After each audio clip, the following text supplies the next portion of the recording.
Gracias, Padre, por esta palabra que el día de hoy tú quieres dirigir a tu iglesia. Bendice, Señor, a tu pueblo y permítenos, Señor, recordar la relevancia de la palabra, el conocimiento de tu verdad para tu iglesia. Gracias, oh Dios, por este tiempo de adoración que tenemos. Y gracias por el alimento espiritual que tú compartirás con nosotros. En Cristo Jesús oramos. Amén. Dios les bendiga, mis hermanos. Bienvenidos a la casa del Señor. Tomen asiento, por favor.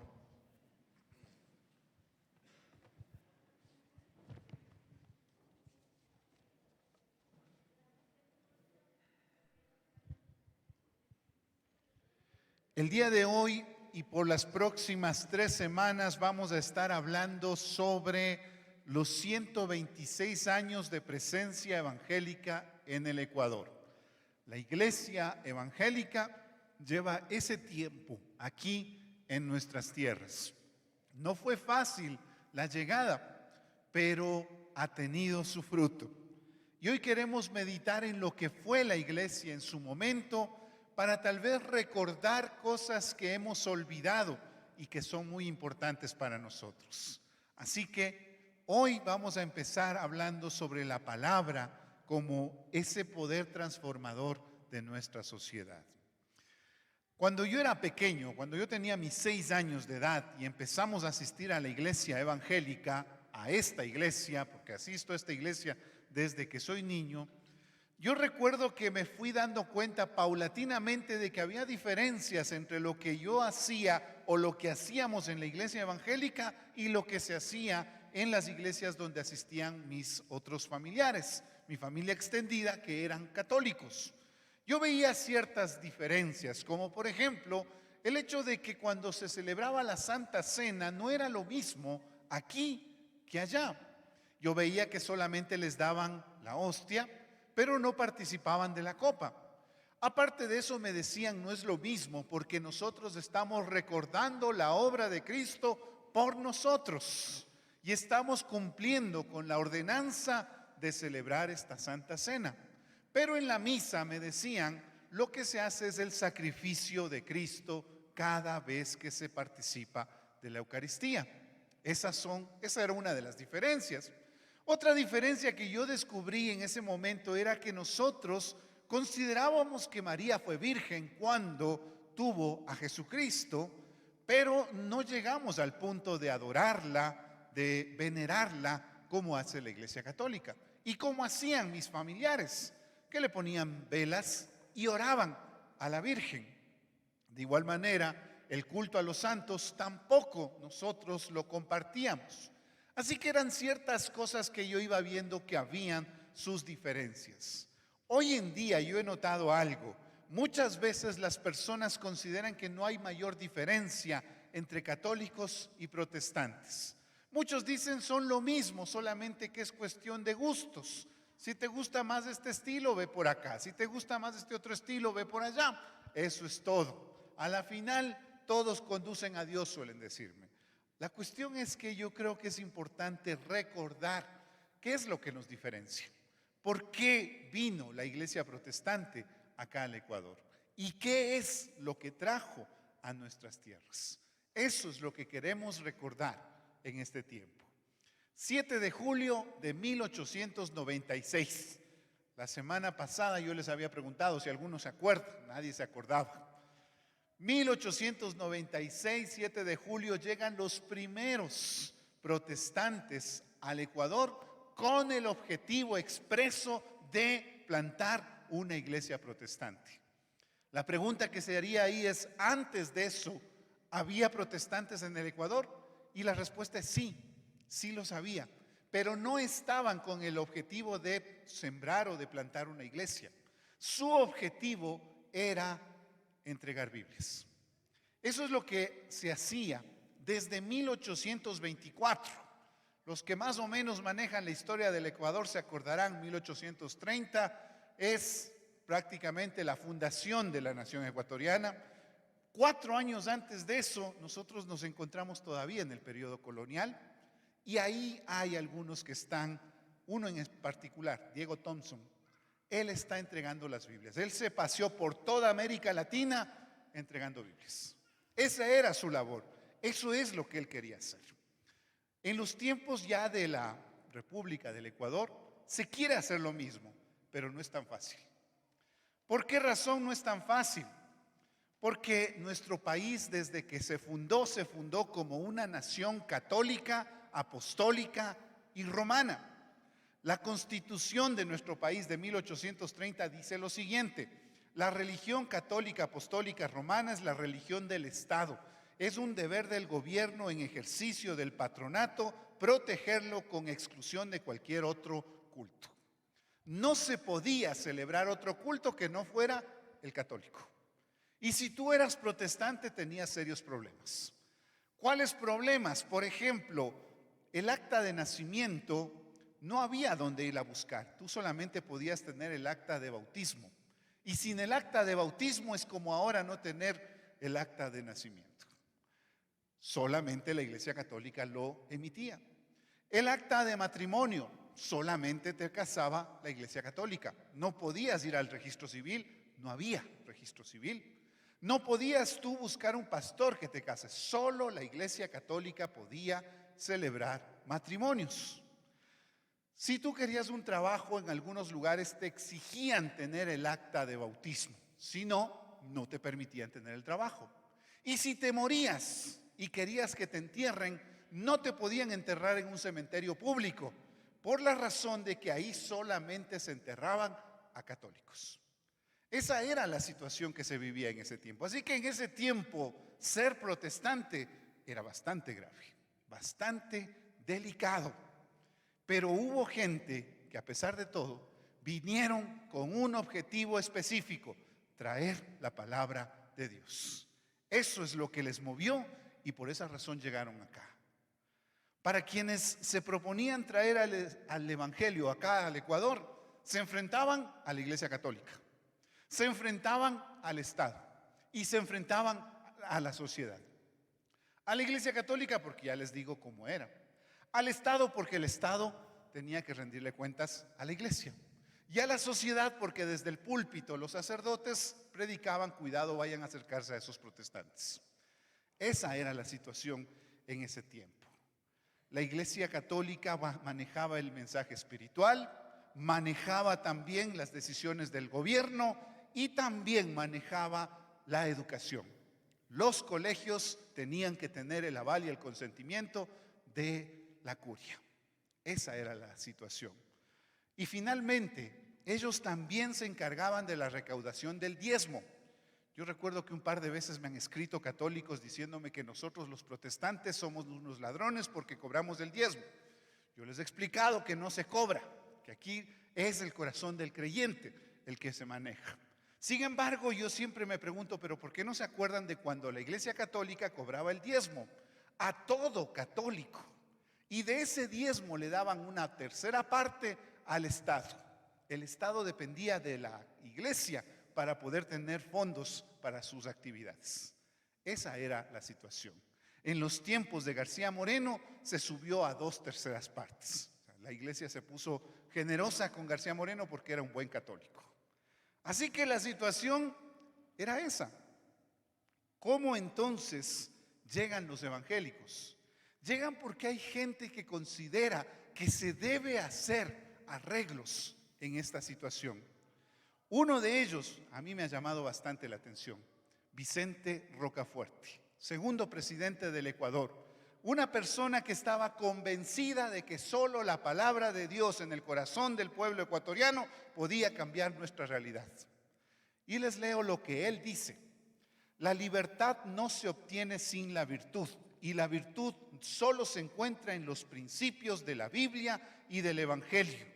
Esos sagrados libros sin nota ni comentarios son los verdaderos elementos del verdadero orden social. Promover la virtud a través del Evangelio es poner sobre las bases firmes la libertad política de América.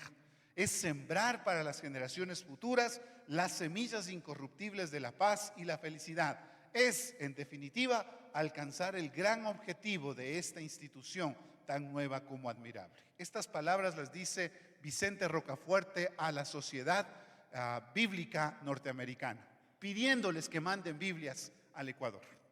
Esa era la situación. Si no fuera por ese tipo de personas, hubiese sido mucho más complicado traer el Evangelio. ¿Cómo era la situación acá? ¿Qué pasaba con respecto al clero? ¿Qué hacían? La verdad es que lastimosamente no querían que la gente leyera la Biblia por el mero hecho de que sabían que si leían la Biblia se iban a dar cuenta de ciertas cosas que no estaban en la palabra de Dios. Un testimonio encontré del siglo XIX. ¿Cómo se hacía en ese tiempo? Dice esta persona: hay muchas personas que pagan $300 al año en misas por una esposa o por un amigo muerto. Y el indio que tiene una entrada de $18 al año paga por lo menos 6 con el mismo objetivo. Además de gran cantidad de regalos como aves, maíz, trigo que llevan a la iglesia y la dan al sacerdote en pago por un cierto número de responsos, de oraciones. A una familia se le impone grandes cargas económicas cuando ha muerto alguno de sus miembros. Un convento de frailes recibe una suma considerable por cantar sobre un cadáver. El doblar de las campanas de la catedral cuesta $1000. Una pequeña bula de indulgencia sobre el cuerpo del muerto es un artículo que contribuye a incrementar un tanto el costo total. Los indígenas también llevan una ofrenda considerable al cura de lo que más le gustaba al finado.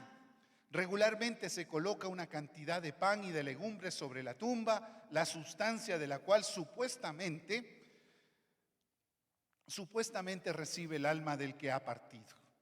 Y estas ofrendas también son entregadas al cura. En los días de fiestas igualmente se gastan grandes sumas en espermas, bailes y licores. Las clases bajas colocan una imagen de la Virgen o de San Antonio y beben y danzan en honor de su deidad, hasta caer vencidos por la borrachera o por la fatiga. Tan prevalente es la superstición que todo tiene que recibir lo que se llama la bendición apostólica. El sacerdote, rociando agua bendita, bendice un campo, un cuarto o un horno recién construido. Por este servicio recibe una suma estipulada. Por estos y otros métodos demasiado numerosos para mencionarlos, todos se consumen los recursos del país y no se contribuye un solo dólar para nada de verdadera utilidad. Esa era la situación en ese tiempo. Ahora, yo me he dado cuenta de que algunas cosas de estas todavía están presentes hasta el tiempo actual. ¿Y en qué me doy cuenta? Porque a veces algunos hermanos me piden que ore por el carro que se han comprado. Y cuando termino de orar, ¿cuánto será, pastor? Me dicen que vaya y ore por la casa que acaban de adquirir. ¿Cuánto nos costará, pastor? Todavía tenemos esa idea que viene desde acá. Cuando me piden que celebren un matrimonio, ¿cuánto nos costará, pastor? Es la idea de que todo el sacerdote cobra por esas labores. Pero eso no es lo que me enseña la palabra de Dios. Esa es la situación que se estaba viviendo en ese tiempo y que lastimosamente los sacerdotes no querían que se descubra que nada de eso estaba en la Biblia. De hecho, deberíamos nosotros decir que lejos de incentivar la difusión del Evangelio, fueron los sacerdotes los principales enemigos de que la palabra llegue a las casas. Ejemplos tenemos, por dar un caso, uno que encontré. Dice uno de los colportores, que es un colportor, así se llamaban a las personas que iban compartiendo las Biblias de pueblo en pueblo. Ellos eran colportores. Dice uno de ellos: de aquellos a quienes he dado un Nuevo Testamento, uno tras otro regresa con la triste noticia de que algún sacerdote se lo ha quitado por ser un libro que no puede ser leído sin caer en pecado mortal y en peligro de castigo eterno. Así que ellos no querían que la Biblia llegara a manos del pueblo. Otro ejemplo: un día, dice otro colportor, un sacerdote oyó que estos libros estaban en la bodega de la aduana y les dio la noticia a sus compañeros. Así que se organizó una procesión que se dirigió a la aduana a demandar que se les entregue estos malditos libros. Se está refiriendo a la Biblia, y lo cito textualmente como decía el sacerdote. Las autoridades se las entregaron y se anunció la hora en que serían quemados en la plaza. Cuando estaba listo el fuego, se juntaron muchos cientos de hombres y mujeres en la plaza del mercado. Solamente unas pocas copias fueron quemadas, porque en el momento de ser arrojados al fuego, la multitud se abalanzó y rescató casi todos los libros. Fueron rescatados por el mismo pueblo para el cual habían sido enviados. El fuego ahí, los sacerdotes alentando a que se quemen las Biblias, pero no contaron con un detalle, no contaron con la viveza criolla. La gente, al ver los libros nuevitos, tomaron su libro y se fueron corriendo. Y de una u otra manera, las Biblias llegaron a la gente, pero no querían que la gente tuviese estas Biblias. Sin embargo, estos protestantes que estuvieron ahí, vuelvo y repito, antes de la llegada de los primeros misioneros que tenían como objetivo predicar el evangelio y fundar iglesias, antes de eso, estos colportores estuvieron compartiendo la palabra. Ese era su anhelo, esa era su visión, que cada persona pudiese leer la Biblia. Fue un gran desafío para ellos. Sin embargo, hoy en día tú puedes ir a cualquier librería y conseguir una Biblia. Incluso si no es cristiana, tú puedes ir y conseguir Biblias. He ido a librerías cristianas y no cristianas y he conseguido Biblias católicas y protestantes. Todo un esfuerzo que se tuvo que hacer para conseguir que la palabra llegara a las manos de los creyentes, bueno, del pueblo en general. Pero hay algo más que hacían los colportores y que me llama la atención en ese tiempo. No solamente que compartían la Biblia, sino que además ellos consideraban que se debía enseñar a la gente, educar al pueblo, enseñarles a leer y escribir. Ellos consideraban que eso era fundamental. Y por esa razón, cuando les entregaban la Biblia, con versículos de la Biblia, les enseñaban a leer y a escribir. Para ellos la educación era fundamental. Tal es así que llegaban y invitaban a la gente que quiera aprender a leer y escribir. Y se juntaban y empezaban a enseñarles. Me llama la atención por algo, mi hermano.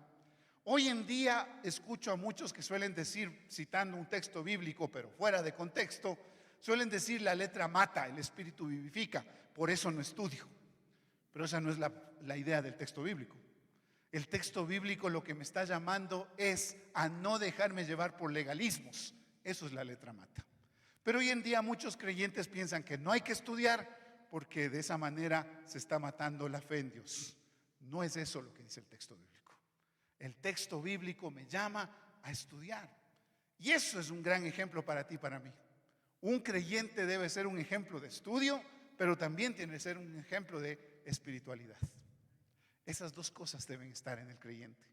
Tan importante era para ellos la educación que dos colegios que ustedes seguramente conocen, Manuela Cañizares y el Juan Montalvo, tuvieron cuando fueron inaugurados como rectores, los primeros rectores de esos dos colegios, a personas protestantes. Fueron ellos los primeros rectores de esos dos colegios. Venían decididos a enseñar a la gente a leer, escribir, a estudiar en general. Pero hoy en día parece que nos hemos olvidado de eso que tanto les preocupó a los primeros protestantes. Nosotros somos llamados a tener la Biblia en una mano y a tener la ciencia en la otra mano. Eso debe ser una prioridad para todo creyente. Y tal es así que por eso les he citado un par de frases de Vicente Rocafuerte, que los no creyentes consideraban tan importante esta manera de pensar.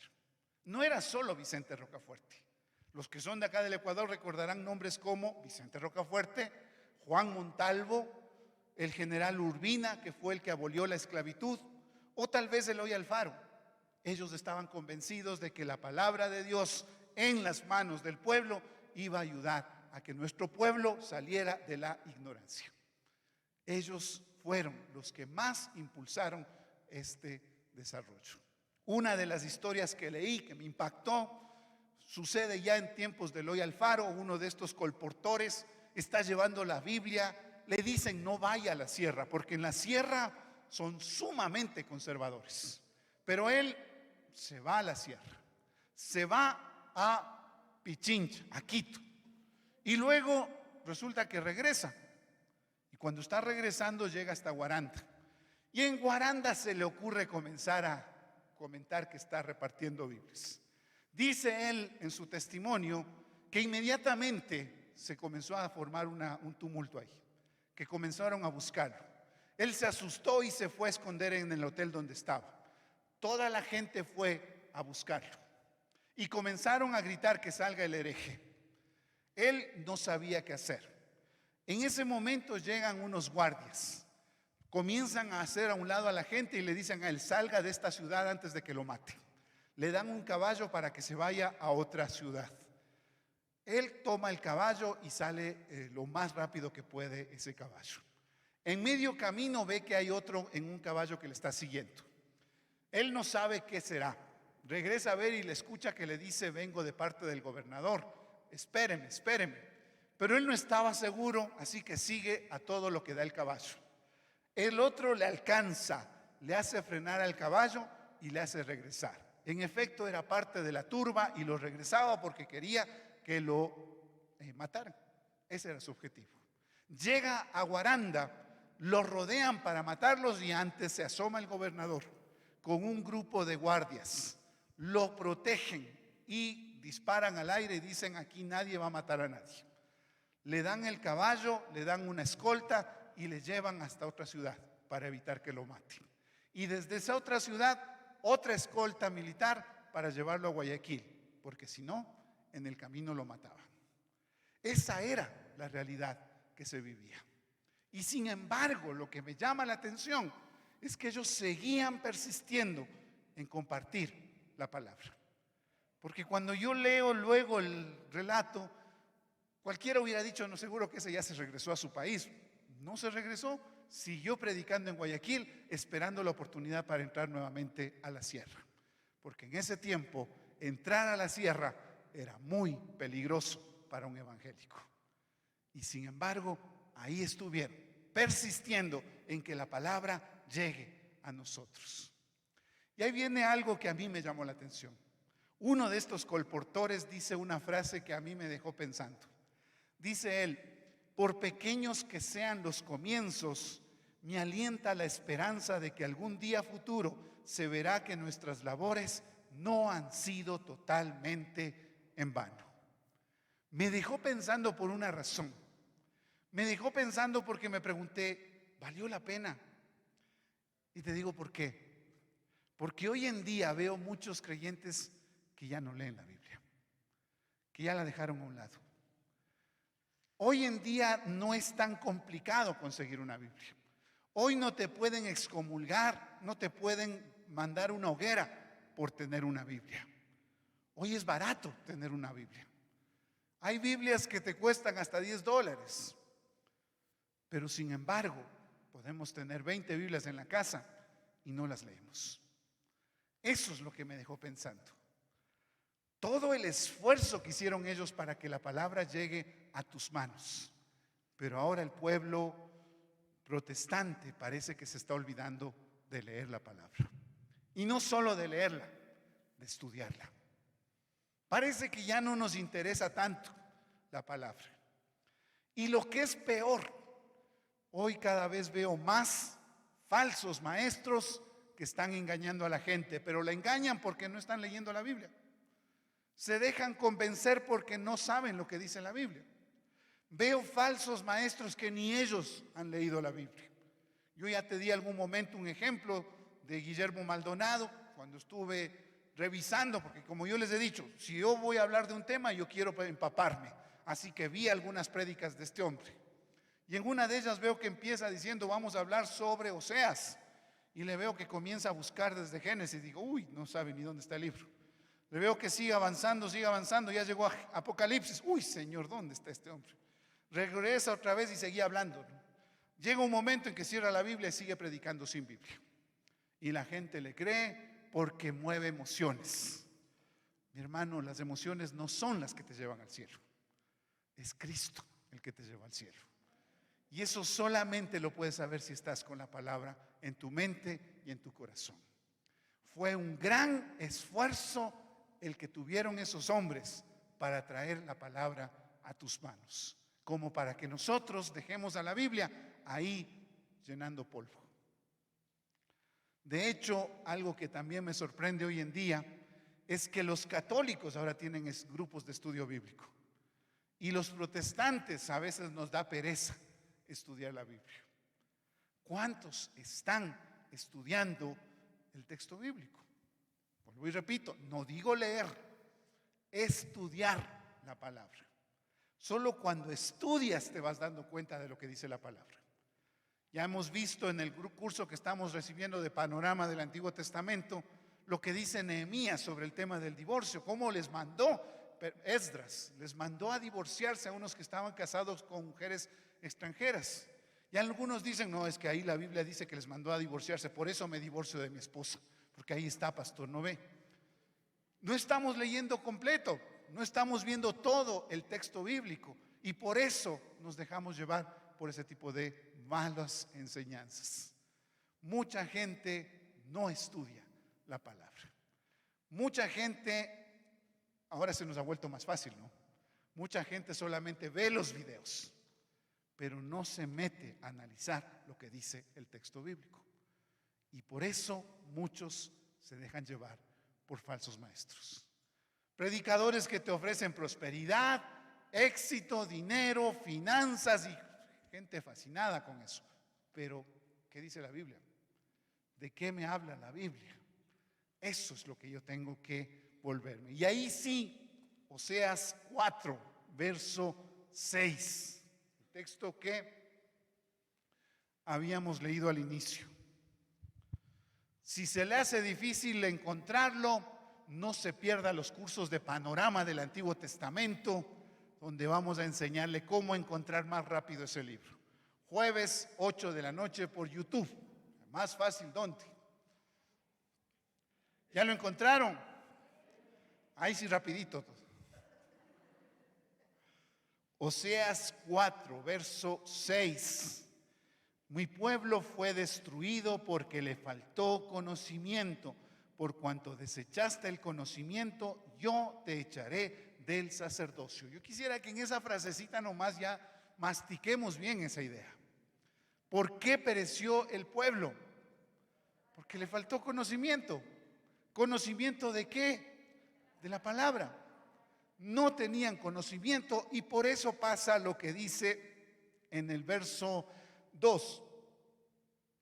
Perjurar. ¿Qué es perjurar? Por ahí. Jurar en falso. Eso es perjurar. Mentir, matar, hurtar, adulterar, son cosas que prevalecen. ¿Por qué? Porque al pueblo le faltó conocimiento. Por eso es que la gente se volvió tan mala. Homicidio tras homicidio se suceden. Estamos hablando de antes de Cristo, ¿no? Hoy en día eso ya no pasa, ¿no es cierto? ¿Eso por qué sucede? Porque le faltó conocimiento. Hoy en día hasta por ahí escuché de una virgen de los sicarios. ¿Por qué pasa eso? Porque le faltó conocimiento. Hay personas que se dicen evangélicas, pero están en la delincuencia. Y le piden a Dios, Señor, bendíceme este robo para darte el diezmo. Les falta conocimiento y por eso creen que están haciendo lo que es correcto. Falta de conocimiento es lo que ha dado como consecuencia esto. Y ahí es donde yo quiero ir un poquito más allá. Yo te he mencionado casos como los de Juan Montalvo, Vicente Rocafuerte, Eloy Alfaro, por una razón. A ellos les gustó la idea de que los evangélicos llegaran al Ecuador porque ellos estaban convencidos de que ese mensaje iba a formar mejores ciudadanos. Lastimosamente, nosotros a veces hemos reducido el evangelio. ¿Qué es ser evangélico? Algunos dicen no fumar, no beber licor y no bailar pegado. Eso es ser buen cristiano. Pero eso no es pues todo. Si tú lees el texto bíblico, te das cuenta de que hay muchas cosas que estamos dejando de lado. Porque yo veo cristianos que no fuman, no beben licor, no bailan pegados, no insultan, pero como roban, no les pagan a sus empleados lo que es justo. No pagan los impuestos, se pasan los semáforos en rojo, van a velocidades que no se permite y un montón de cosas más que debería un cristiano ser ejemplo, pero más bien somos mal ejemplo. A veces veo personas que no están cumpliendo la ley con el pescadito atrás. Jesús es mi pastor. Y ahí yo digo, más bien mal ejemplo resultamos. Si realmente queremos ser testimonio, deberíamos, en base a la palabra, ser buenos ciudadanos, ser responsables, ser justos. No solo cuando me está viendo el policía, siempre, así no me estén viendo. Ese debería ser mi compromiso, mi desafío. Tu compromiso y tu desafío. Mi pueblo perece porque le faltó conocimiento. ¿No será que te va a pasar a ti? Ten cuidado, mi hermano. ¿Valió la pena lo que hicieron los colportores? Sí, valió la pena. Pero yo te animo a que no desperdicies lo que ellos lograron para ti. Si la palabra está en tus manos, léela, estúdiala y vívela. Eso va a ser un cambio en tu vida. Eso es lo primero que yo quisiera que recordemos de esta llegada de los evangélicos al Ecuador. La próxima semana estaremos hablando de la misión que tenemos como hijos de Dios. La misión de la iglesia en base a los primeros evangélicos en el Ecuador. Amén. Pongámonos de pie para orar.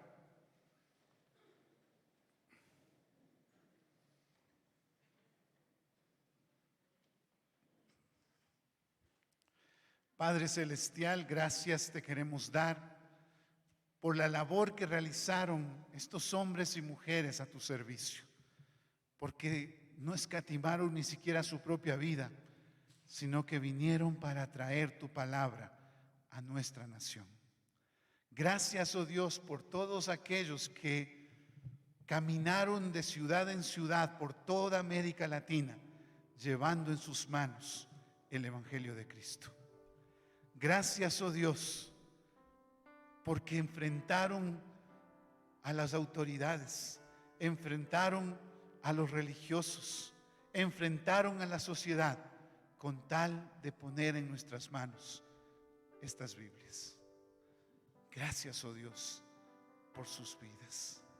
Y Señor, que su esfuerzo no sea en vano, que en mi corazón esté siempre el deseo de estudiar tu palabra y de vivir conforme a ella. Que pueda ser un ciudadano que dignifique al reino de Dios. Que no viva conforme a las leyes de este mundo, sino que las supere como tu reino supera los reinos de este mundo. Señor, bendice a tu iglesia. Perdónanos, oh Dios, por las veces que hemos descuidado el compromiso contigo. Ayúdanos, oh Dios, a volver nuestros ojos a ti y a tu palabra y a vivir conforme a ella. Te lo pedimos en Cristo Jesús.